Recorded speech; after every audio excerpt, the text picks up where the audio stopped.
Be right back.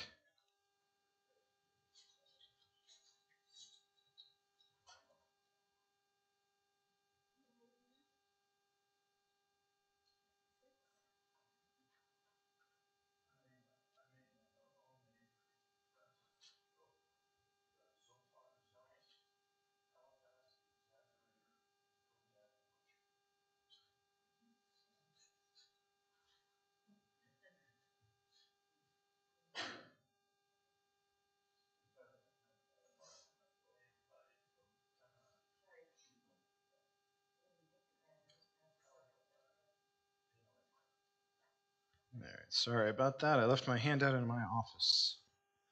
Okay, are we on? All right. Welcome back, everyone. We are on lesson 11 of the Job study. Handouts are on the back chair if you didn't grab one coming in. 11. So I have been asked if I could streamline the review portion that's at the front half of these, and I'm fine with that because we spent all last week talking about them. They're just there to kind of catch us up. So I will do a really quick recap of what we talked about last week, and then we'll jump into the text for this week, which means that either you have lots of extra time to get me distracted and sidetracked, because if I'm breezing through the review portion, that cuts out like half of the study time that's prepared. So you can get me really sidetracked, or we can get out of here earlier than we're used to. It's up to you essentially, or maybe I'll get myself sidetracked. Who knows? All right, so we're on the third and last cycle of the friends talking. So last week we had Bildad, who starts with a actually fairly good confession of God's almightiness, and it's the implication seems to be he's going to lead into this: God is so much better than you. Who are you to question him? Job, you're just a terrible person.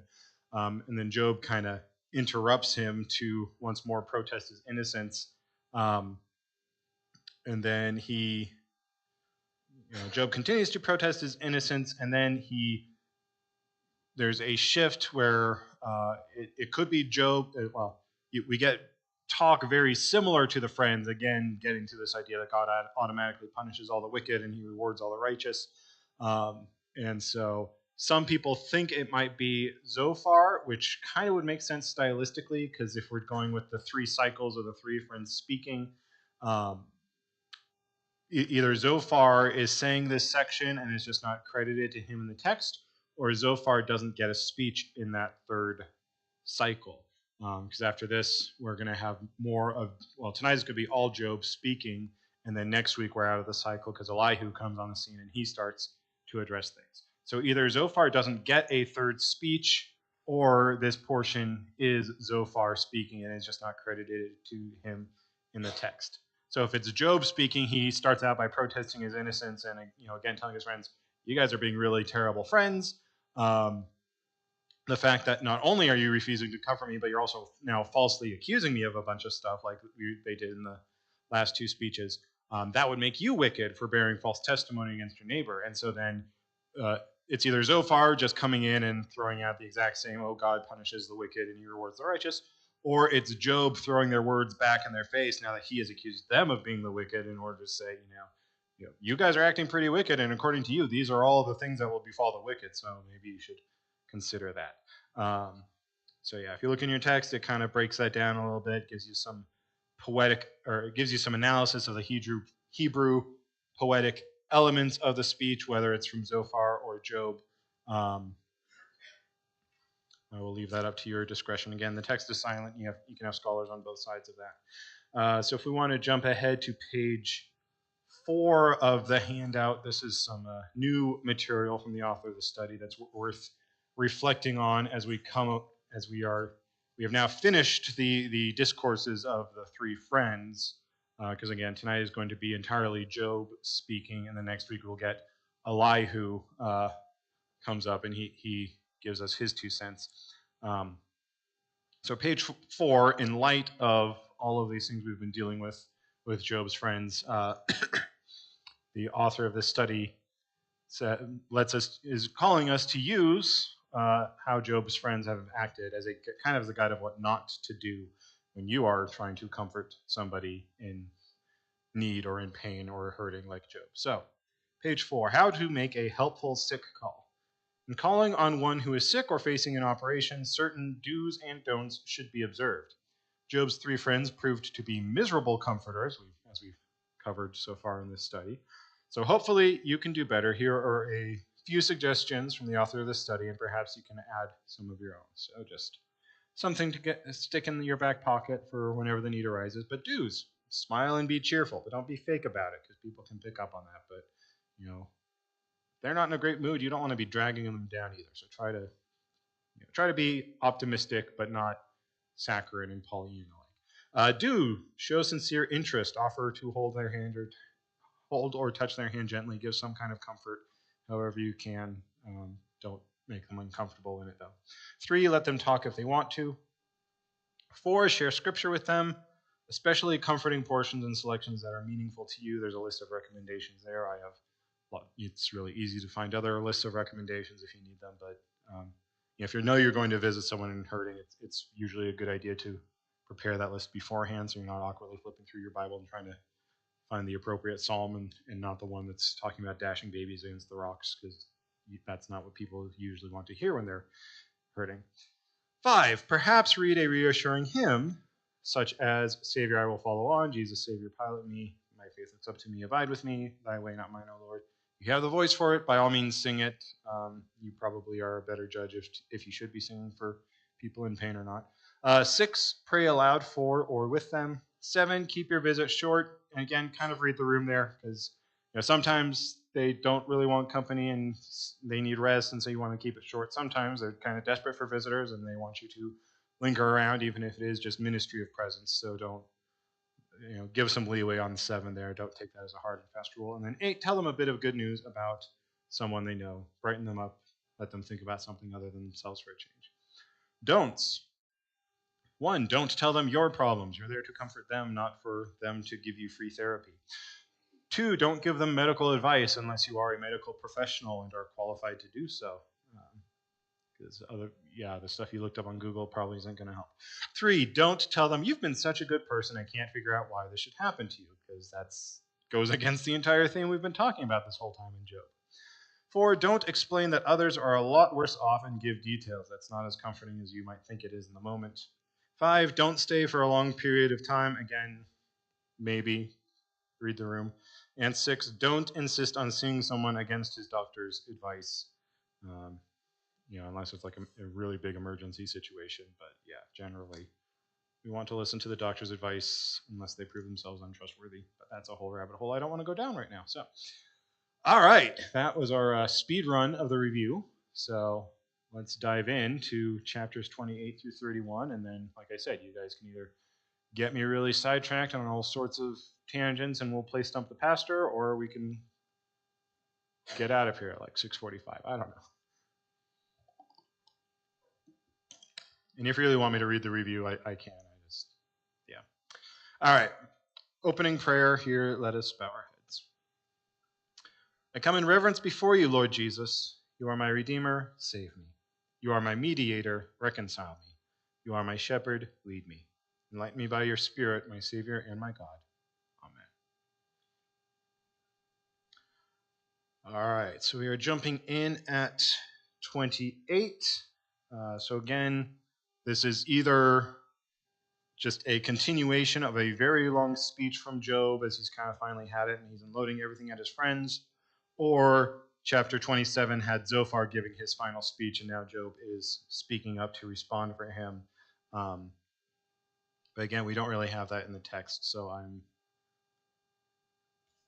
in my non-scholarly opinion, because I didn't do a whole lot of research into this, honestly, I'm kind of inclined to think that this is just Job speaking the whole time. But again, there's plenty of textual evidence to think that maybe it is Zophar, because again, otherwise he doesn't get his third speech, and that doesn't seem to fit the styling of the book either. But chapter 28 is Job speaking. And I'll just read the whole chapter, and then we'll go back and look at the questions. Surely there is a mine for silver, and a place for gold that they refine. Iron is taken out of the earth, and copper is smelted from the ore.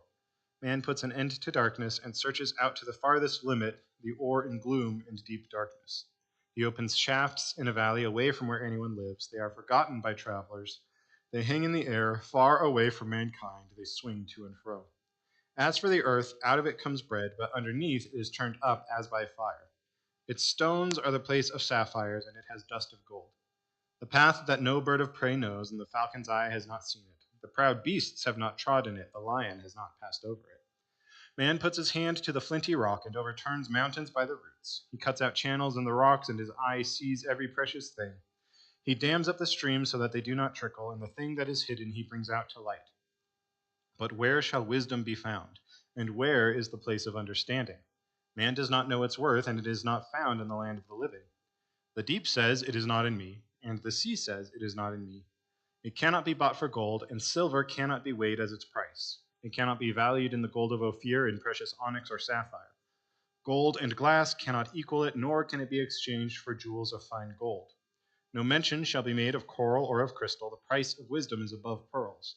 The topaz of Ethiopia cannot equal it, nor can it be valued in pure gold. From where then does wisdom come, and where is the place of understanding? It is hidden from the eyes of all the living, and concealed from the birds of the air. Abaddon and Death say, "We have heard a rumor of it with our ears."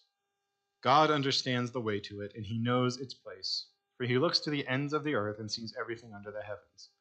When he gave to the wind its weight and apportioned the waters by measure, when he made a decree for the rain and a way for the lightning of the thunder, then he saw it and declared it. He established it and searched it out. And he said to man, "Behold, the fear of the Lord, that is wisdom, and to turn away from evil is understanding." All right, question 1. This chapter contains a classic description of miners at work. In this instance, they are not seeking to bring out coal to the service, but what are they seeking?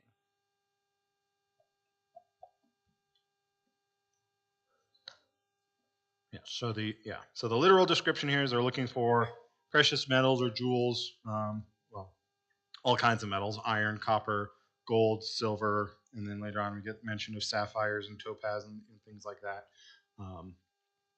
So they're looking for raw materials, precious materials, because even if iron and copper are more plain, they are still pretty valuable, especially in that day and age. They're looking for the hidden things and they're searching. And then, of course, there's also an allegory of a search for wisdom. So literally, they're looking for precious metals. Allegorically, they might even be looking for wisdom. Again, this idea that wisdom is a hidden thing that's hard to find, and so you look everywhere for it and you may not find it. So yeah, depending on literally looking for precious metals, poetically looking for wisdom, perhaps, as part of which gets wrapped up at the end of this speech. 2, what are the working conditions down in the mind? Down in the mine, not mind. Yeah, they're dark, dirty, and dangerous. Uh,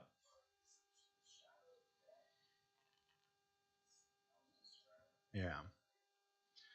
Yeah. Gloom and deep darkness. Yeah. So, and again, and if you look in the the notes in the Lutheran Study Bible, you have the language here where it says, "They hang in the air, far away from mankind. They swing to and fro."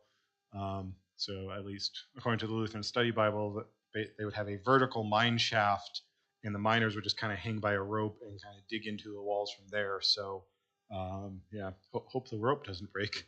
But even today, mines are dangerous. You're underground. You're entirely dependent on artificial lighting. You're always at risk of a cave in. Um, Not really the most pleasant of conditions to be in. And then we also, again, we have these notes: far away from mankind, the farthest limit of ore and gloom and deep darkness. Um, so you're not anywhere near civilization. The mines are out in the wilderness, so even when you get out of the mine, you're still pretty isolated from everyone. So it's not a great situation to be in. Question 3, which creatures of air and earth do not in the least suspect that something is going on beneath the ground? In verses 4, 7, and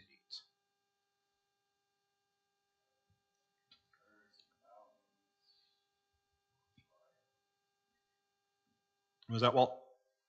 Yeah. Yeah. So you have the falcon and the birds of prey, the lions. Yeah. proud beast. Yeah. And what about in verse 4?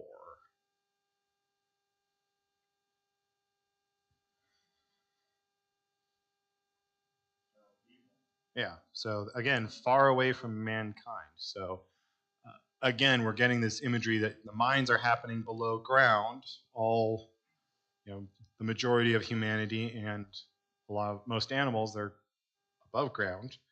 Yeah, there are underground animals, but the idea is that they're deep in the dark, they're hidden away. And again, it's wisdom is this thing that's sort of hidden away. So maybe the people who are also hidden away, who are doing somewhat secret things in the underground places that are not observable by nature, because it is somewhat of an artificial construct to dig this deep hole and be mining down underground. Perhaps they will be able to find this hidden wisdom that we can't find anywhere else here on the surface of the earth. But even they who are digging down into the deep, uncovering things that most people may not ever experience, even they can't find wisdom on their own, which I just gave away question 4 there. But question 4, though miners uncover precious metals and jewels, what priceless gift or what priceless gem can they not find? Wisdom, yeah. So again, it's very Proverbsy language in this chapter.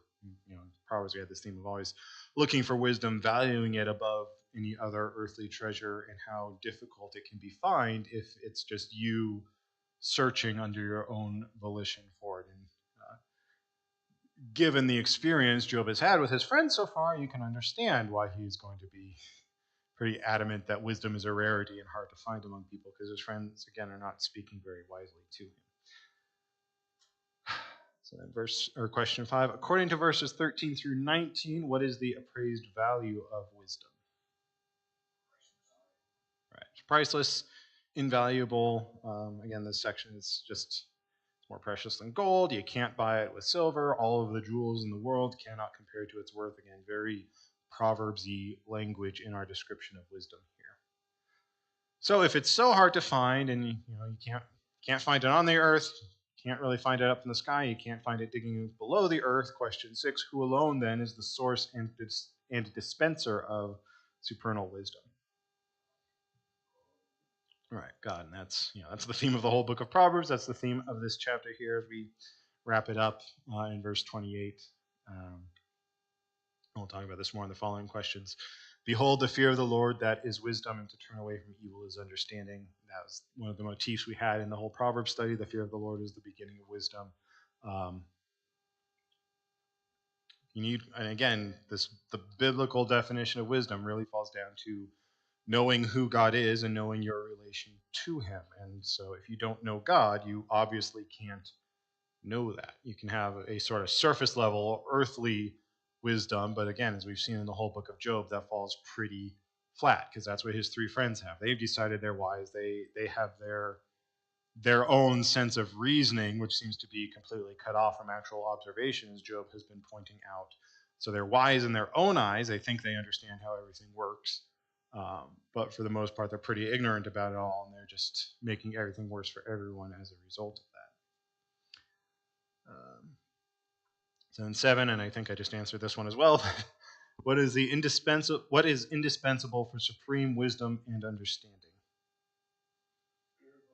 Yeah, so fear of the Lord. And again, fear is a multifaceted word here. Like, yes, it is respect, and that's a lot of people try to make that concept gentler and just say, oh no, fear just means respect, it means honor God, and that's part of it. But we should fear God too. Like, again, C.S. Lewis in Chronicles of Narnia, Aslan is a lion, but he's not a gentle lion. You are right to fear him because he could rip your face off.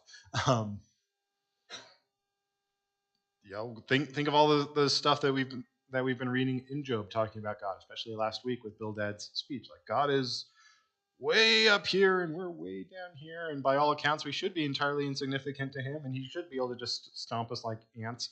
Thanks be to God that he is loving and gracious and merciful and slow to anger and abounding in steadfast love, and he does care about us, and he does deign to know us on an individual level.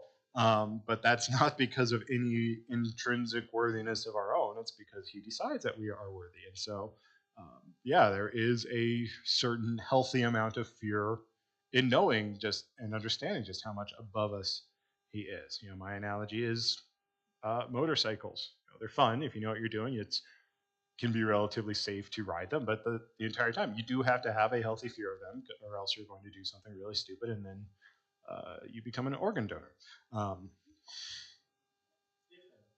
Yeah, if any survive, yeah. All right, so 8 then, comparing to the other books in wisdom literature. So how does Solomon sum up the whole duty of man in Ecclesiastes 12:13? Final verse summation of the entire book of Old Man Solomon's observations about life. All right, that is the whole duty of man. The end of the matter, all has been heard. Fear God and keep his commandments, for this is the whole duty of man. There we go. That's the whole verse. So yeah. Solomon, wisest man on earth, at the end of his life, giving us his final repository of knowledge of everything he's learned. It all comes down to that again. Wisdom is knowing who God is, knowing who you are in relation to him, living as he would have you live to the best of your ability. Then it gives us Psalm 111:10. How does the psalmist verbalize this thought? And surprise, it's pretty similar.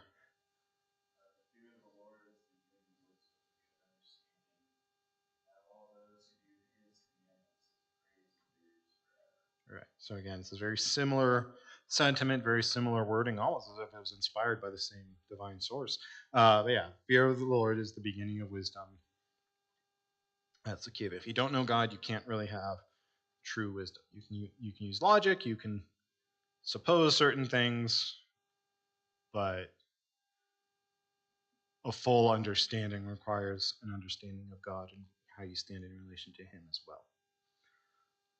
All right, then 10, what promise is given to those who worship and obey the sovereign Lord?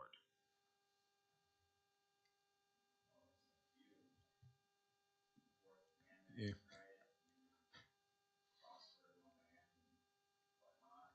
Yeah.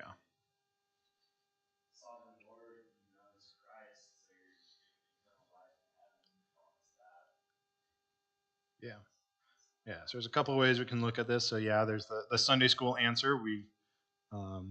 The promises given through Christ are we're joined to a death like his, so we can be joined in a resurrection like his, salvation and eternal life, life to the full, as he says in John 6, I think. That might not be the right chapter. Somewhere in the book of John, he promises that I came that they may have life and have it abundantly. If you're looking at it on the more earthly level, again, we think of the other wisdom books, looking at Proverbs. Again, it's not this one-to-one correlation, absolute promise, prosperity gospel thing, but those who, again, have this wisdom, know God, know their relationship to him, know how he would have us live, because God's law is the instruction manual he's established this world should run under. Those who follow it tend to have things work out better for them. So that's the promise given in giving the 10 Commandments, loving those to 1,000 generations, those who love me. I should look it up so I'm not just paraphrasing off of my half-remembered memory, because my mind is like a steel trap. Stuff goes in there and it dies.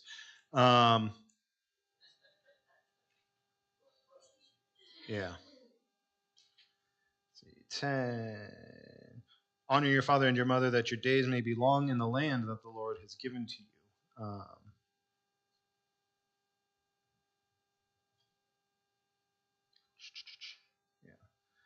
So there is that earthly prosperity that, again, tends to come for those who follow God's law.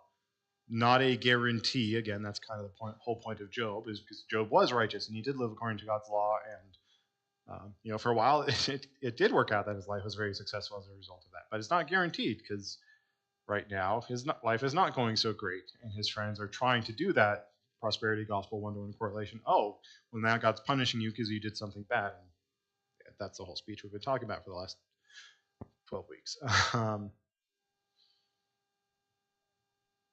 So, yeah. Any other thoughts on chapter 28 then? Good. All right. Okay. Job continues in 29.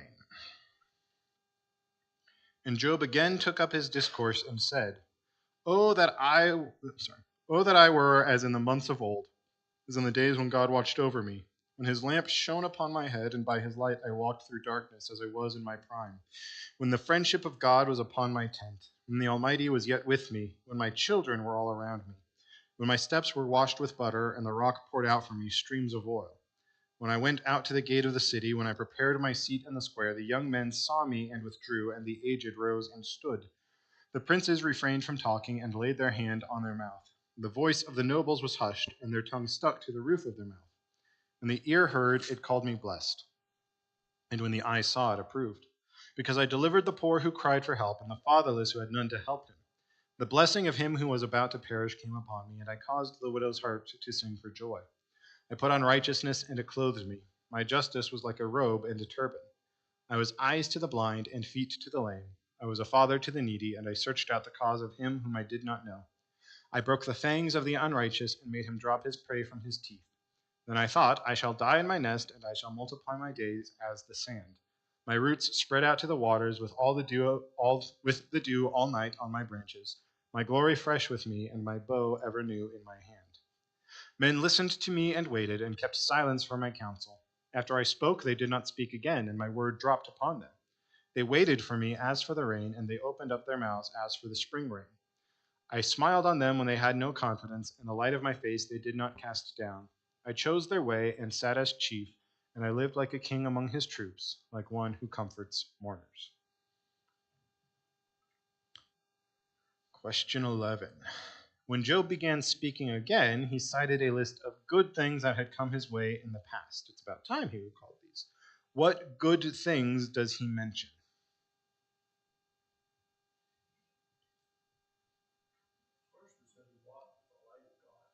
Mm-hmm. Yeah. So, last couple of chapters, he's been very much God is out to get me for some reason. I just don't know why.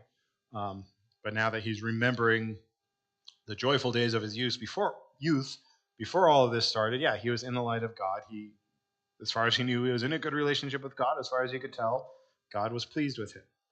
So yeah, God watched over him, versus now where it seems like God is out to get him based on his experiences.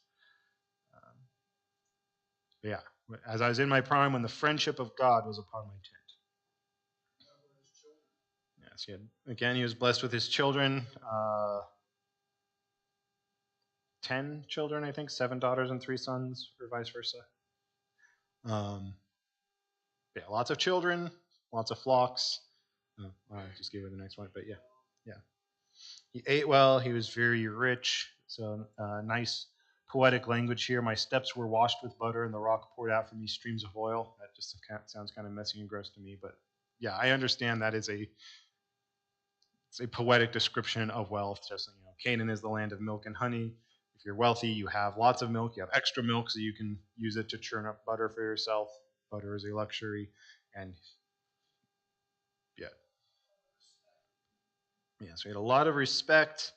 We get that around starting at verse 7. So when he goes to the gate of the city, remember that the city gate is where like all of the official business happens, and that's where the town elders gather together to hear the judgment. So when Job goes to the city gate, like everyone is there waiting for him, they're eagerly awaiting him for his wisdom. The young saw him and withdrew, so he has the respect of an elder. But the aged also rose and stood. So even those who are older than him, and by all accounts would deserve more honor than him, they also stand up for Job because of how well respected he is in the community. The princes refrained from talking and laid their hands on my mouth, and the voice of the nobles was hushed. So, even the other really rich guys, the ruling class, they remained silent in Job's presence because of how well respected he was for the insights he would bring to whatever city business came his way. So he had the respect of everyone living around him. Any other good things that he's remembering? I think we got all the highlights there, but I might have missed something. So,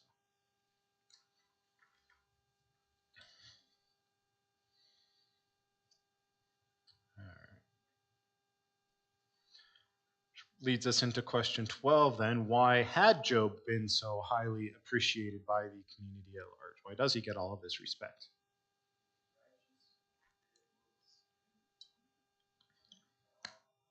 Yeah. So he's known for his righteousness. He's known for his compassion and his fairness. He made really good judgments. We get all of that in yeah.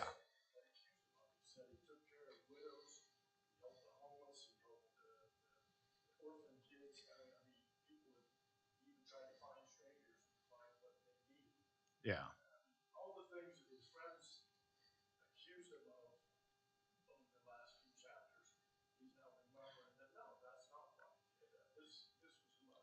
Yeah.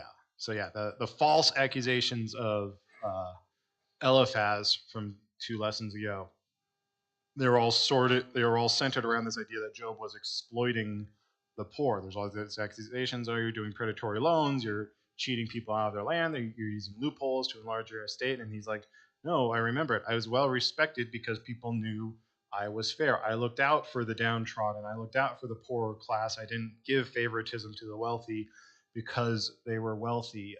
Let's see.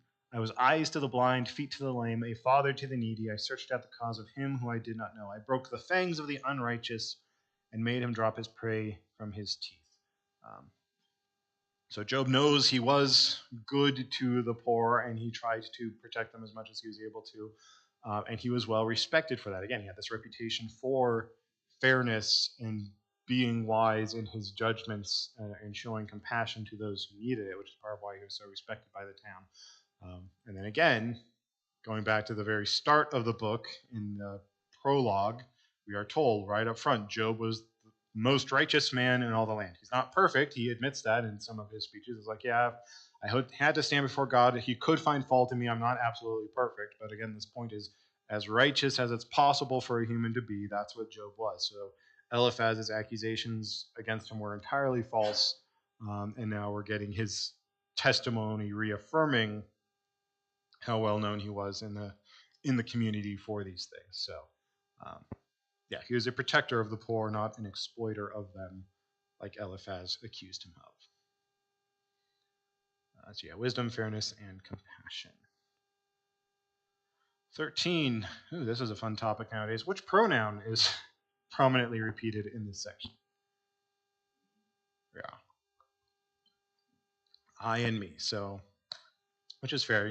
This is Job defending himself and giving his own account of himself. But he's saying this. These are the things I did. This is how people treated me because of what I did for them. So it is a self-centered chapter, and in another context, we would say he's coming across as very prideful and arrogant. But he is standing up for himself in the face of all the false accusations of his friends. He's trying to set the record straight and say, no, these are the things I did. These are why I was respected, not because I was, not because I was rubbing elbows with the rich and we were all scheming ways to steal stuff from the poor. I was well respected because everyone knew I was always trying to do the right thing. God's not punishing me for this great sin because I haven't done this great sin. I've always tried to live according to God's precepts. God has told us we're supposed to be watching out for the poor. I try to always do that. So he's making his case, horizontal innocence and vertical innocence, again, to the extent that a human can be innocent before God. Yeah.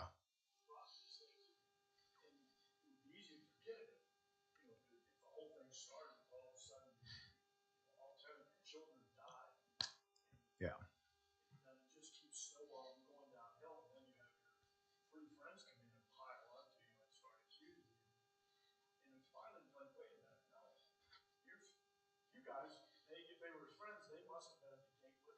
Yeah.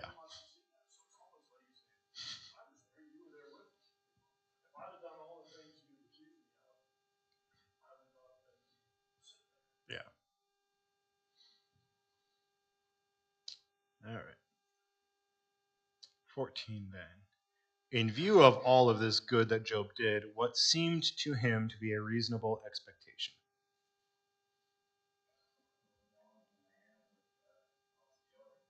Yeah, so it's 18. I thought, I shall die in my nest, and I shall multiply my days as the sand. Um, so yeah, like again, before the challenges start and Satan starts striking out at Job, like he had a really good life, and he had no reason to think that was going to change. So he's just like, I'm settled. I've got great wealth. I've got a good family. Everyone respects me. I'm living right by God. So yeah, this is going to be my life for the next however many years until I die of old, fat in bed, happy of old age. Um,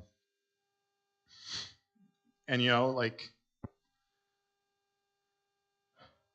I don't know. We don't know a whole lot about Job's psychology or theology up to this point. Like um, before the events of the book happened. Like again, we know he was the most righteous man in the land, but it's entirely possible he did have a similar thought about God that his friends did. Like he's kind of living proof of that prosperity side of their prosperity gospel thing. He's been righteous. He's tried to live according to God's word, and his life has been going really well. He very well himself may have thought, as long as I keep following God's law like I've been doing, everything's going to keep going fine for me.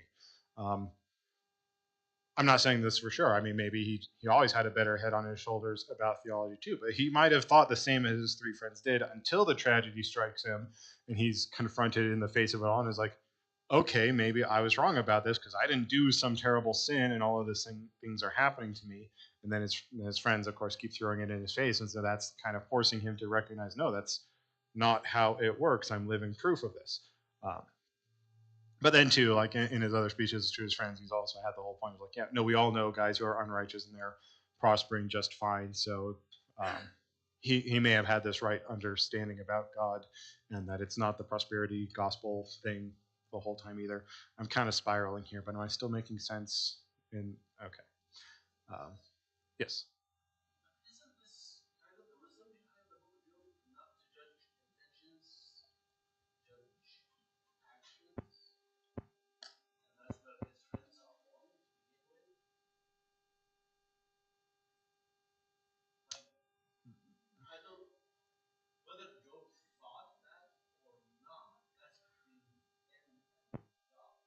Yeah.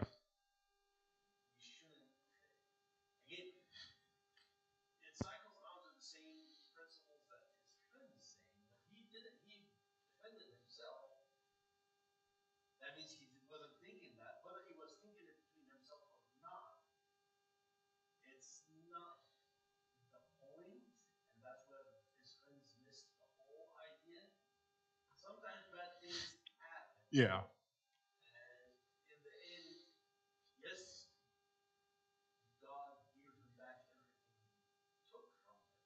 Hmm.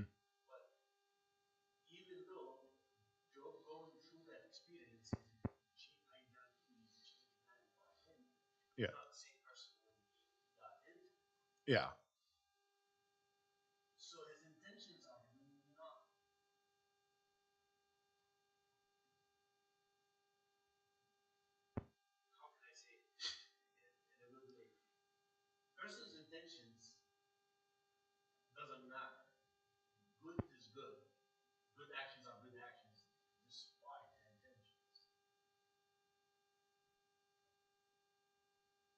Maybe.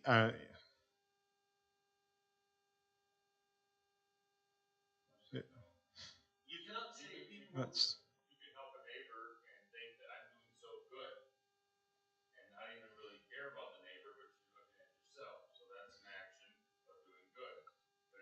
yeah. Yeah. It's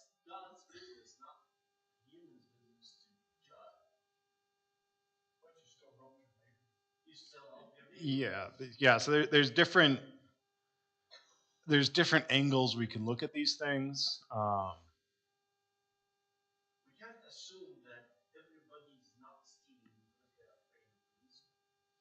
Yeah. Hmm.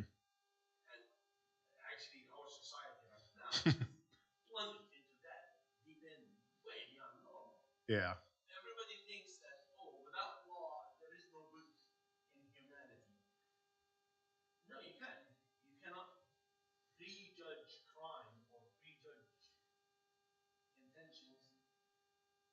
assume that, oh, this person is not doing that because he's prohibited from doing it. No, there's people doing good because they like to do good. That's it. And even if they have a chance to do that, they will refrain from it. But that's what we call integrity. Doing what's right, no matter who's watching. Excuse me. Yeah.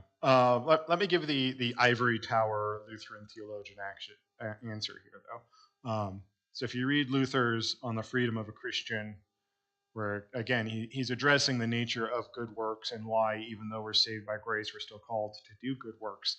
And this is where he keeps coming back to the analogy of the tree, where it's not it's not you do a lot of good works and that habituates you into becoming a good person, and so by your good works you become a good person. Rather, God has made you into a good person, so it's your new nature in God that you now produce good fruits. And as he's expanding upon this analogy, he makes this point where, again, as we always do when we're dealing, especially with wisdom literature, we have the earth level view and we have the God level view. So on the earth level view, yes, there are people who are doing good works. Bill Gates gives $1 million to charity, and we say, "Oh, yay, you did something good for once, Bill Gates. Thank you." I don't know. But then Luther makes this point. It's because only God is good, and thus good things can only flow out of God, no matter how righteous or good your deeds are from an earthly level view, if they're not done out of faith in God, then they're not really good. But that's between God and the human himself. Us as humans, we have no business looking at others and say, oh, he's doing this because the more you do good, it doesn't matter how much good you do. Yeah. The more you're going to see more people say that you're doing it for 1, 2, 3 reasons. Yeah. And that comes into the that's the judging we're not supposed to do as Christians. And I think this might be the point that you're making. Like, yeah, we're called to judge the actions. We don't judge the person. So somebody gives charitably, we say that was a good action you did, from our perspective at least. Again, God knows the heart, so maybe God knows that they're only doing it to prop themselves up and they don't really mean it. And it's like, yeah, it's still good for the person who's helped by them, but the person who's doing it themselves is not good because they're doing it out of their own selfishness, out of their own self-glorification or whatever. But we who can't see their heart, we don't get to say, oh, yes, you're a good person because you gave that man a sandwich, or we can't just say, oh, you're a terrible person because I'm pretty sure you only gave him the sandwich so people would say you're a good person. That's the judging we're called not to do. Again, that's the judgment that's reserved for God alone. So yeah, I think we're kind of on the same page. We're using words that can be defined in multiple ways, and we're all defining the words. We're all picking different definitions for the words, and we're all getting confused. But yeah. So yeah, I'm not trying to cast judgment on Job. I'm not trying to say he had a faulty theology before all this happened. I'm just trying to say that I'm trying to look at the different ways we can kind of examine his statement and maybe glean something out of it. But he does have this, his life was going really well, and he did have this expectation that it would continue to go well until he dies happy in bed of old age. And yeah, and it could just be very faithful, trusting in God. Wisdom of God is fear of the Lord is the beginning of wisdom, and we have all of these trends associated with wisdom, as we see in the book of Proverbs, where things tend to go well for you as long as you're living by God's word. And that may just be where he was. He's like, I'm not giving God any reason to get mad at me, and he's been pretty good to me so far, so I kind of expect that to keep happening. I mean, that's kind of human nature anyways. I'm kind of answering the next question now, but we just kind of can expect things to go as they are without huge catastrophic changes all the time until 2020 comes along, and then every new day is some new disaster on us. So yeah, he could have had really good theology the whole time. I'm just pointing out there is a possibility that maybe he sort of had a similar mindset to his friends, because he was a really righteous man. He was living by God's law, and he was living a really good life because of it. And so he may have been in that thought process, as long as I keep doing God's will here, then that's why things will just kind of go on until I die happy of old age in bed. I'm not saying that for sure. I'm just throwing that out as a possibility so we can kind of get a full a fuller picture of it.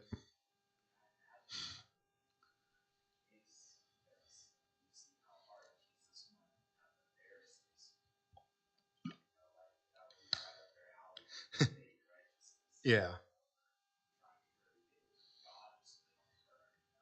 Yeah. So again, like all we know for sure is what he says here is when I was younger and everything was going fine, I just kind of assumed it would continue going fine. That I know for sure. The exact reasoning behind it, I don't know. It could just be because that's human nature. We just kind of expect things to go as they are going. It could be because he does have a really good understanding of theology, and he's just like, well, I'm putting my trust in God, and God's been good to me so far, so I'm just going to continue trusting in God and not be a pessimist because I have hope in the Lord. Like that's entirely possible. Um, and again, the fact that when he is pushed by his friends with their bad theology, he does already know, like, no, we know these guys out here who do all these terrible things and their life is going just fine, so it can't work the way you guys are saying it works. So again, he may have avoided that bad theology all his life. I'm just throwing it out as a possibility. Maybe he didn't have great theology before all this happens, and then it happens, and now he's confronted with, no, I didn't do this great sin, and all these bad things are happening to me. So maybe it isn't this direct one-to-one man's justice is how God's justice works type of thing. Does that make sense? So I'm not trying to cast aspersions on Job and say he's a bad person or anything like that. I'm just trying to cover all angles. So, but yeah, I'm sort of just thinking out loud too. But yeah, again, the fact that he was so quick to come up with, we know guys who do terrible things and yet their lives are going just as good as mine used to be. Like that kind of leads me more towards that he always had the better theology. He wasn't thinking like his friends this whole time. It's just maybe it never really came up until this happened because they never had cause to talk about this sort of thing. I don't know.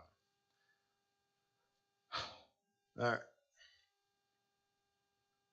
But see, it's in the meditation of all this that we gain wisdom. So there we go. Maybe that's part of the whole thing. They may have all kinds of been things were going fairly well. I'm guessing that his friends were probably doing okay too. Mm-hmm. And so, and they all have that basic, where they're verbalizing, hey, you gotta follow God's law. Mm-hmm. And initially, it's not like, well, if you follow God's law, you're guaranteed to do well. But the more they talk themselves trying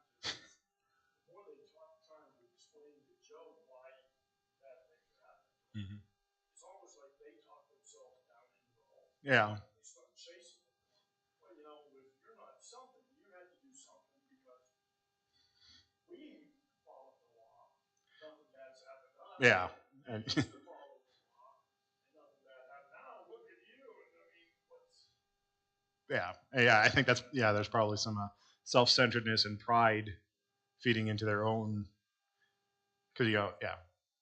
So yeah, if they have this worldview that God automatically rewards all the righteous, I would think they'd have to be somewhat well rewarded in life because everyone wants to think that they're good people anyway. And so then if they come up with this correlation of like, yeah, I'm doing really well, and it's because God likes me because I'm so righteous, like they don't want to give that up. So now they get to extol their own. I'm such a good person, and I know this because God has blessed me so much. And so yeah, it's really easy to fall into that trap. That's kind of that nothing's really changed from those guys to today. yeah. We're not, did God really be mad at me for my life? I've tried to live a good life. I've not shot anybody in the face. I've not done drive-by shootings. Yeah. I'm overall a pretty good person. I've tried to kind of do good. And so I don't think the argument today is not as good Yeah. as what these guys are doing. And remember too, if they admit that Job didn't do something especially bad and yet all of this bad stuff happens to him, then they have to admit that even if we do everything right, something like this could happen to us, and they don't want to give up that false sense of security that they built up for themselves where, I'm a good person, I deserve all these nice things. As long as I don't do whatever terrible things we can accuse Job of doing, then I'm fine and I don't have to worry about it. So there's some of that too. Sorry, we've been talking over you for a while.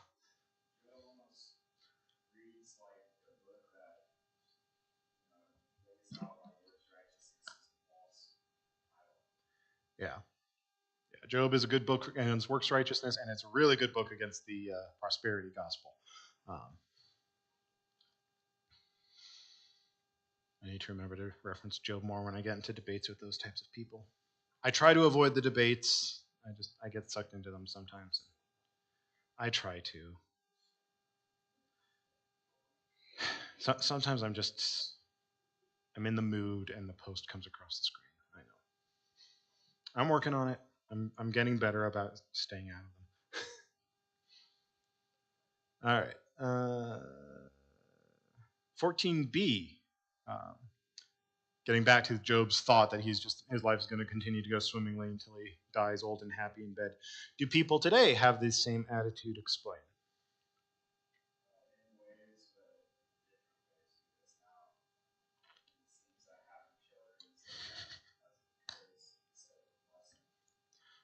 Yeah.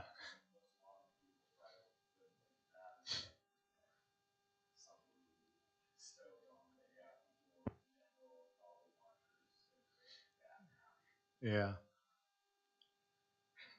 You've almost done the opposite. As a society, again, opposite from what the three friends were saying. But you must have done something wrong.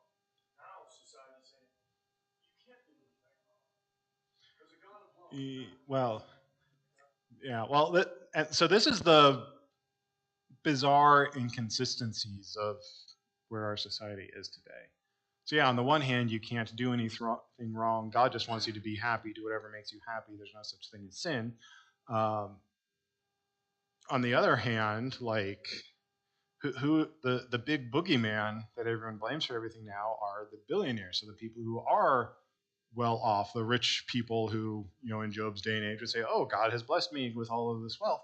Those are suddenly the villains who are responsible for everything, and you can't be rich unless you're exploiting people. That's the narrative we have now. So now it's almost like being blessed with material possessions is seen as automatically a sign that you are a bad person, even if bad people don't actually exist because no one's consistent anymore. Um,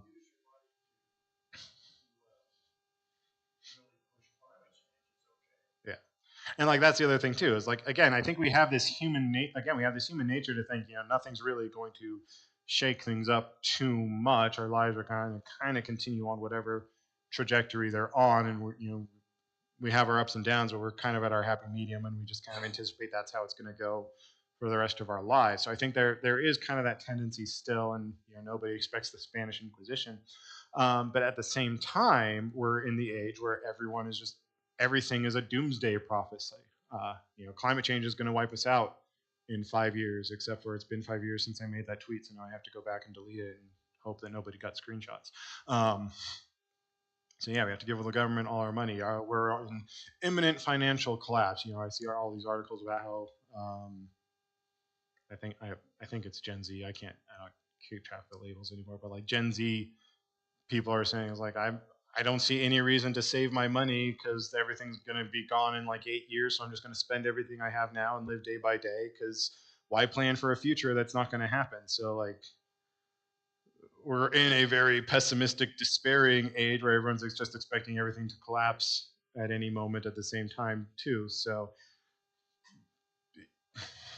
yeah, so some people kind of have that attitude. Things are going to go as they always have, but like everyone's really hyping up the doomsday prophecies now. So I think we're tending more towards pessimism right now. Yeah.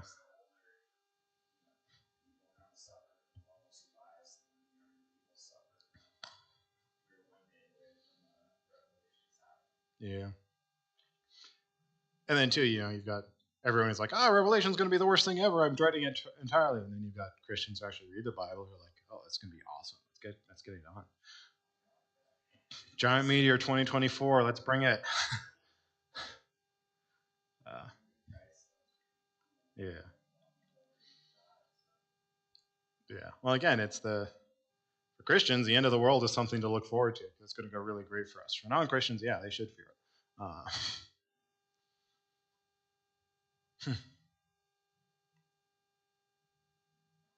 So yeah, it depends on which person you ask and what generation they are, I think. All right, 15. According to Job's narrative, What effect did his wise counsel and optimistic spirit have upon the distraught and discouraged? Verses 21 through 25.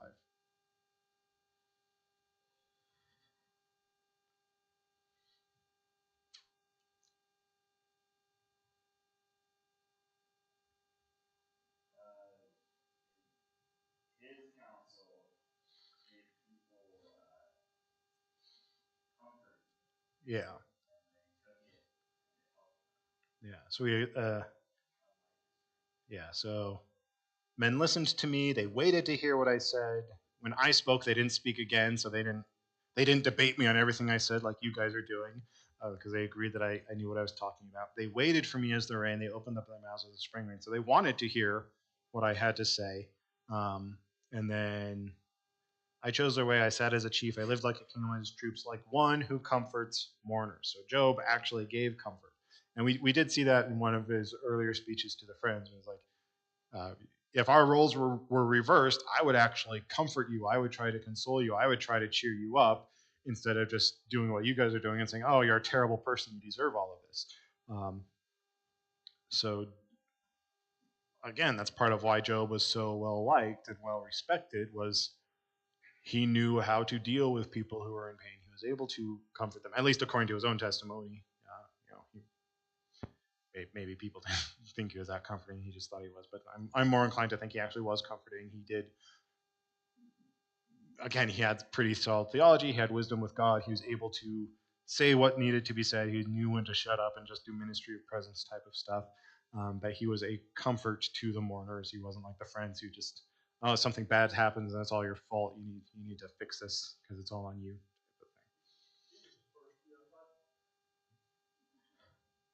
I don't know who that is.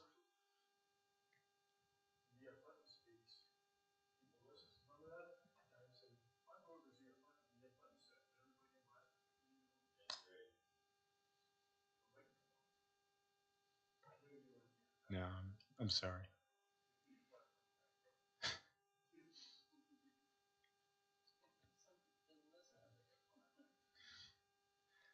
All right. Any questions on 29? All right. Chapter 30, then Job continues.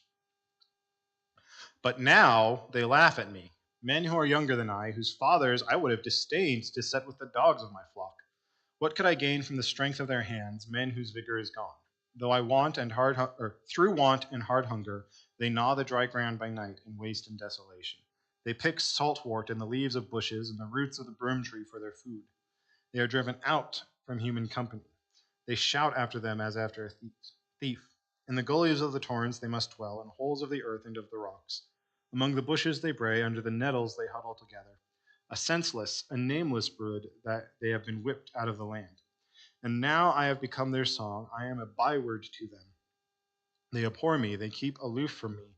They do not hesitate to spit at the sight of me, because God has loosed my cord and humbled me. They have cast off restraint in my presence. On my right hand the rabble rise, they push away my feet, they cast up against me their ways of destruction. They break away my path, they promote my calamity, they need no one to help them. As through a wide breach they come, amid the crash they roll on. Terrors are turned upon me, my honor is pursued as by the wind, and my prosperity has passed away like a cloud. And now my soul is poured out within me, days of affliction have taken hold of me. The night racks my bones, and the pain that gnaws me takes no rest. With great force my garment is disfigured, it binds me about like the collar of my tunic. God has cast me into the mire, and I have become like dust and ashes. I cry to you for help, and you do not answer me. I stand, and you only look at me. You have turned cruel to me. With the might of your hand you persecute me. You lift me up on the wind, you make me ride on it, and you toss me about in the roar of the storm. For I know that you will bring me to death, and to the house appointed for all living. Yet does not one in a heap of ruins stretch out his hand, and in his disaster cry for help? Did not I weep for him whose day was hard? Was not my soul grieved for the needy? But when I hoped for good, evil came, and when I waited for light, darkness came. My inward parts are in turmoil and never still. Days of affliction come to meet me. I go about darkened, but not by the sun. I stand up in the assembly and cry for help. I am a brother of jackals and a companion of ostriches. My skin turns black and falls upon me, and my bones burn with heat.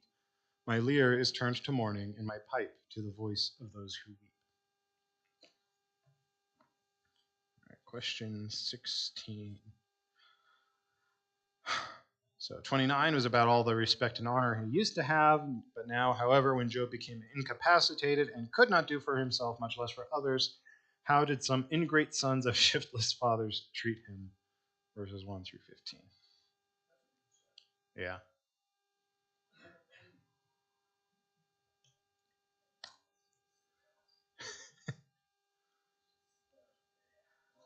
Yeah. So he's like the first half of the section, like the first 8 verses, he's kind of denigrating and insulting this class of people, and he's saying like even they mock me. So like the whose fathers I would have disdained to set with the dogs of my flock. So remember, biblical times, like dogs are used as herding animals and help, but they're not really pets. They're work animals, and they're kind of seen as dirty. So kind of, best comparison I can think of is if you could train a coyote to be your sheepdog, but keep everything else you feel about coyotes the same. Like that's kind of how dogs are viewed. They're dirty, they're disgusting. You use them because you kind of have to, but no one really wants to be around dogs. They're just, so the people who are so bad that like Job would be like, you don't even deserve to keep my dogs company and help them do their job. That's the class of people he's talking about, and those are the ones who are mocking him. So now Job used to be like the most respected man in the city, and now like the crazy drunk on the corner who throws bottles at everyone now mocks Job as if he's better than Job. That's how far he's fallen in the view of society.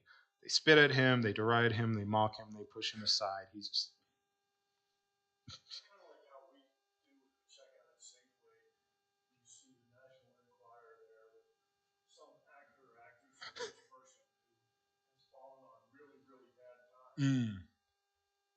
It's there for a reason because so many of us like to look at them and go, good for them. They got what they had. yeah. Early 2000, mid 2000s, Britney Spears.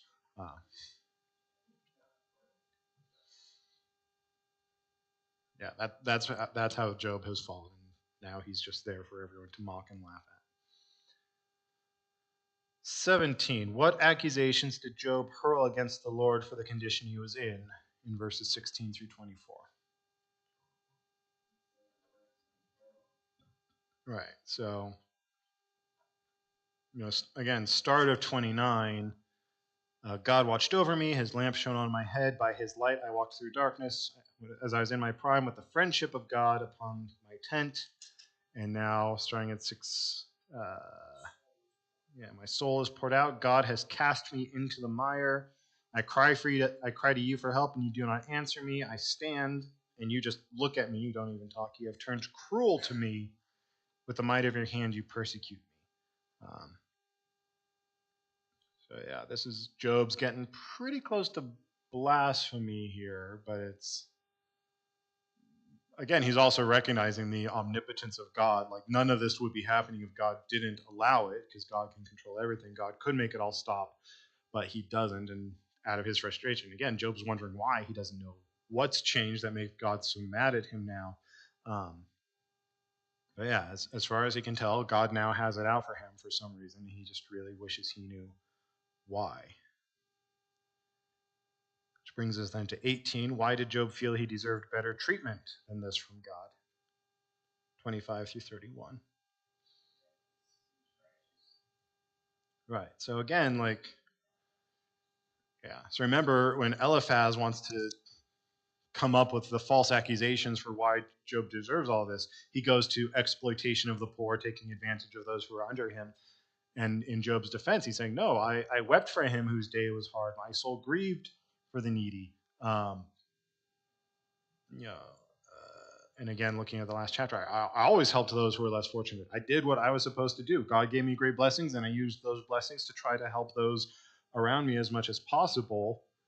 If God does work on this human understanding of justice that the three friends are saying, I should be, again, back on my path to dying old, fat, and happy in bed instead of where I am right now. I've always been good. I've always been compassionate. I've always feared God. I've always sought to serve him. Why has God turned against me and is now trying to kill me and torture me and do all of these things that have befallen me? 19.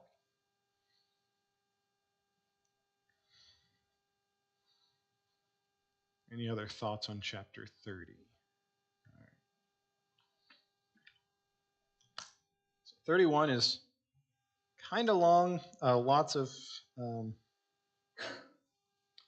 poetic descriptions, kind of the same thing, but there's not a lot of discussion questions on it. So, well, yeah, we're still close to being on the same time, even though we skipped the review. So, I don't know what that means, but all right, 31. We'll read through it, and then there's just 2 quick discussion questions on it. Job's final appeal. So again, this is the end of this cycle of debates, because then 32 is when Elihu comes in and stuff changes up. So that'll be interesting next week. But 31. I have made a covenant with my eyes. How then could I gaze at a virgin? What would be my portion from God above and my heritage from the Almighty on high? Is not calamity for the unrighteous and disaster for the workers of iniquity? Does not he see my ways and number all my steps? If I have walked with falsehood and my foot has hastened to deceit, let me be weighed in a just balance and let God know my integrity. If my step has turned aside from the way and my heart has gone after my eyes, and if any spot has stuck to my hands, then let me sow and another eat, and let what grows for me be rooted out. If my heart has been enticed toward a woman, and I have lain in wait at my neighbor's door, then let my wife grind for another, and let others bow down on her. For that would be a heinous crime, that would be an iniquity to be judged or to be punished by the judges.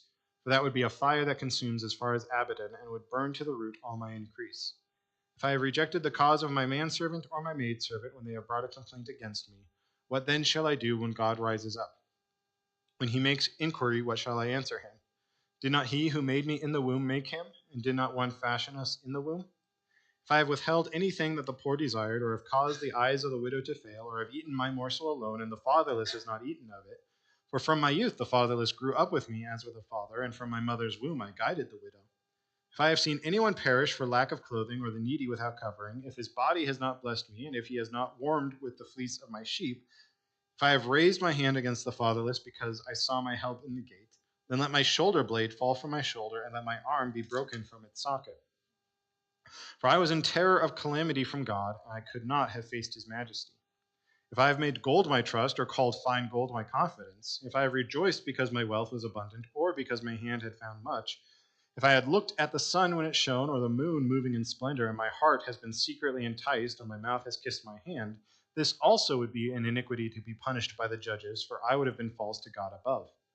If I have rejoiced at the ruin of him who hated me, or exulted when evil overtook him, I have not let my mouth sin by asking for his life with a curse. If the men of my tent have not said, who is there that has not been filled with his meat? The sojourner has not lodged in the street. I have opened my doors to the traveler. If I have concealed my transgressions as others do, by hiding my iniquity in my bosom, because I stood in great fear of the multitude, and the contempt of families terrified me, so that I had kept silence and did not go out of the doors, oh, that I had one to hear me. Here is my signature, let the Almighty answer me. Oh, that I had the indictment written by my adversary. Surely I would carry it on my shoulder, I would bind it on me as a crown. I would give him an account of all my steps, like a prince I would approach him. If my land has cried out against me, and its furrows have wept together, if I have eaten its yield without payment, and made its owners breathe at their last, let thorns grow instead of wheat, and foul weeds instead of barley. The words of Job are ended. All right, question 19. In the first verse of this chapter, what temptation is mentioned that is very apparent today? Yeah, lust. So, I made a covenant of my eyes. How then could I gaze at a virgin? So, even before Jesus reveals the strengthening of the law in the sixth commandment, where it's not only is it not committing adultery, but anyone who gazes at a woman lustfully is guilty of committing adultery. Job has that understanding of the sixth commandment already, and so he's already, as a person, he's just been like, I'm not even going to look at a woman because I know that even looking at her is going to lead me down a path of temptation I don't want to go down. So again, this is the uprightness of Job. Matthew 5 has a lot of Jesus strengthening the law beyond how people understood it. Job already has some of that understanding. That is part of why he's the most righteous man of all the land. So he takes steps to avoid even temptation, lest he stumble towards evil. And then the rest of this chapter is, again, him protesting his innocence. He's giving all of these if statements, and he's invoking God's judgment against himself because of how sure he is of his innocence. Again, not that he's perfect, but as righteous as a human can be, that's him. So it's like, if I have taken advantage of the poor, like Eliphaz says I have, let God punish me accordingly. If I have stolen land, like Eliphaz accused me of, may I never have a good crop again. If I have been cheating on my wife with other women, like you guys have probably been whispering about me behind my back, then let my wife be taken by another man, and I'll be humiliated, and all of these things. So he's calling down curses upon himself, which may be getting close to breaking the second commandment in all of this, depending on how strict you want to be. But he's doing this to protest his innocence against all of these accusations of his friends. Again, he's making this point: I haven't done any of these great heinous sins that would deserve the punishment I'm experiencing, like you guys have been saying. And to do so, he's doing cross my heart and hope to die to the nth degree here. And then finally we get to verse 35, where he kind of sums it all up. It's like, I wish I could figure out what the charges are against me. Again, I wish I could just go to the courtroom and approach the bench and talk to God personally, because I know I'm innocent. I know God would say I'm innocent. So if I could have a fair trial here, and we could get whoever's accusing me to give the accusation, I would wear it as a badge of honor, because I know God would say I'm innocent of it all, and that would be my proof. That would be my crown, is that God would acquit me of all these charges, because I know that I haven't done any of these things. So yeah, it's a summary of 31, and then the last question here is kind of our personal reflection. Personal reflection, I can talk, but I, me, my pop up repeatedly throughout these chapters, 29 through 30, 31, 30, as Job recalls the much good he has done. He continues in the same vein of self-praise in chapter 31, but uses the conjunctive if, supposing that I had done this or that wickedness, which unthinkable in his case, because he is so righteous, then I would be the first to imprecate myself. I would welcome the judgment and the punishment if I had done these things to deserve them, essentially. So now then, which of these 22 if statements strike you as being most impressive throughout this chapter? First one probably is the top of this chapter, verse 5. I really like verse 21. Yeah. If I raise my hand against the fatherless, because I saw my help in the gate, and let my shoulder blade fall from my shoulder, and let my arm be broken from my side. Yeah. So he's kind of invoking he's invoking retributive justice against himself in all of these things, very eye for an eye. So if I have misused my arm by striking somebody wrongly with it, unrightly is not a word. If I have wrongly struck anyone with my arm, let my arm be broken and useless to me, so I can never use it again, so I can never misuse it again. Let's see. Yeah. Verse 5, Yeah. Yeah. If I have walked with falsehood and my foot has hastened to deceit, let me be weighed in a just balance, and let God know my integrity.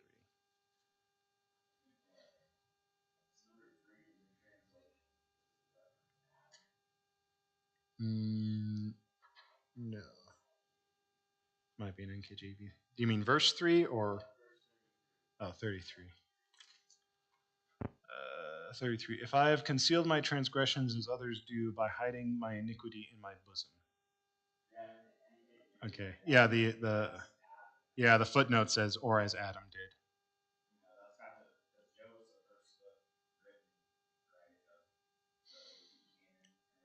Possibly.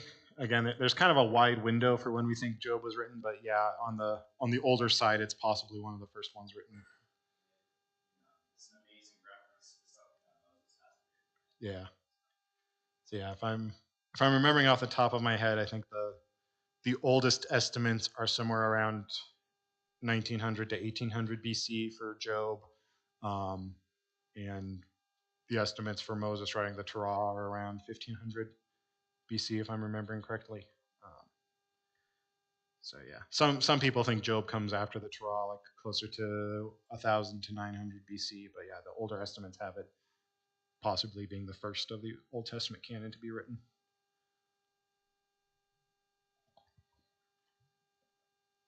All right, and that's all the discussion they gave us for chapter 31. I feel like it could have been fleshed out more, but all right. Well, we're only 10 minutes off from the normal quitting time, so I guess it's a good thing I skipped the recap. So yeah, are we okay with just skipping the recap from now on, unless we have another 3-week hiatus for whatever reason? All right. So We'll do lesson 12 next week, see what Elihu has to say. I didn't look ahead too far, but yeah, I think basically Elihu talks a lot and tries to set everyone straight. Elihu is maybe not perfect theology, but he's certainly a lot better than the three friends. So he's going to spend some time complaining about how terrible the friends have been at all of this. And then God comes on the scene and talks. So that'll be exciting. But yeah, 15 lessons. So we're getting close to the end. So again, start thinking on what we might want to look at next. It could be a Bible book. It could be a topical study.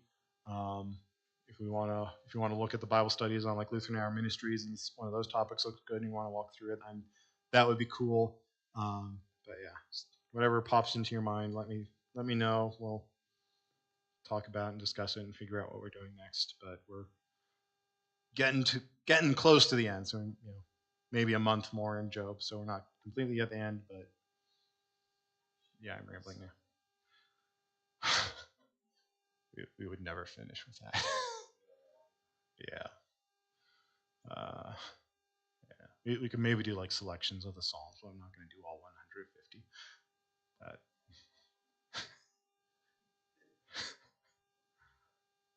Now I'm thinking of the lost 151st Psalm that you have to do a special hack to access it. These are all Pokemon references if anyone out there is wondering. They do have the lost chapter of Daniel. All right. So yeah, any other thoughts on 31?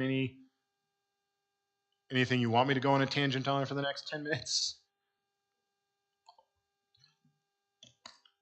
I asked that once, and then like someone asked me a sports question, and it's just like they asked me about a team, and I don't even know what sport they play because I don't follow sports at all. So I'm just like, is that a sports thing? And they're like, yeah. And I was like, I have no idea.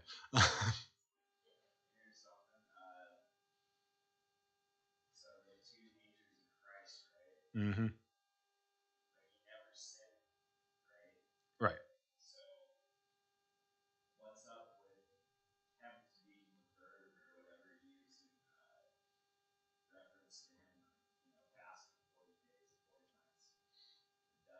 Mm-hmm. Well, temptation is not sin. It is a temptation to sin. So Satan is tempting him according to his human nature to try to cause him to sin, but then because of his righteousness, he doesn't. And I've heard in commentaries I've read on Matthew and Luke, because they both have accounts of the temptation, they've noted, we know the three temptations because those are the ones that are listed there, but we don't really have any reason to think there were only those three temptations. It's possible the entire 40 days he was out there, he was being tempted. But the reason we have those three that are highlighted is this points to Christ's fulfillment of the Old Testament, because the three temptations that are listed are very big temptations that Israel fails when they're in the wilderness. And so here Jesus is being Israel reduced to one. That's a common phrase we hear all the time. And he is conquering temptation in our stead. And so the point of that story is not the way it's taught in Sunday school, where it's like, oh, you just memorize enough Bible passages and then you'll never sin because you'll know the right Bible passage to counter all temptation. It's to say, we fail and we do give in to temptation and we do sin, but Jesus doesn't. That's why he's able to be the perfect sacrifice, because he has withstood all of the temptations. That's what Hebrews says about Jesus. He has experienced everything we have, only without sin. He has been tempted in all the ways we have, but he has not given into the temptation, and that's why he's able to redeem us of all of our sins. Because every time we have fallen into sin, he was tempted with that, and he withstood it. And so the three temptations, the first one is abusing his power to turn the stones into bread. And what's the first thing Israel does once they get out into the wilderness is, why did you bring us into the wilderness to die? We're going to starve out here. We had plenty of food in Egypt. Let's just go back to being slaves under Pharaoh so we can eat. So they were willing to sell their freedom under God for the sake of bread. That's the first temptation we have recorded, and then Jesus overcomes that. And then the second one, because Luke and Matthew have the next two flipped. So depending on which one you're reading, I don't know which is the second one. But the second one is casting yourself off the mountain to see if the angels will catch you. And this is when he says, don't put the Lord your God to the test. And every time Israel's complaining and whining to God in the wilderness, it says that they're testing God. They're putting God to the test, because it's always, if God really cared about us, like, we're going to die unless God does something. Are you going to do something, God? Are you going to send us manna again? Because, when God sends them the manna, the first thing they do is they try to hoard it because they don't trust that God's going to send the manna the next day. Now we don't have water. Now we're going to die. Now the snakes are coming to kill us and we're going to die. We can't go into the promised land because we're going to die because we don't trust God to see us through this trouble. So they're always putting God to the test, looking for some further sign than what God has already given them, that he actually is going to watch over them and he's going to protect them and he is going to maintain all the promises he made with them. And then the third one is giving him all of the kingdoms of the world, giving him all of the political power if he bows down and worships Satan. This gets out of the wilderness, but in the transition from judges to the kings, the entire reason that Israel wants a king is because they're looking at all the nations around them and they're saying, hey, these guys are doing really well and they're all kingdoms. If we had a king, we will have as much earthly power as they do. And the first thing God says is, it's supposed to be where I'm your king. I don't think you really want an earthly king. You might want to think about this. And Israel's like, no, we want to be like all of these other worldly powers and have lots of worldly power, and we will gladly trade a human king for you, God, if we can have earthly power the way that we have. And so then they end up with King Saul, which doesn't work out so well for them. But that's the temptation that Jesus doesn't fall into, and so he redeems that as well. Does that sort of help?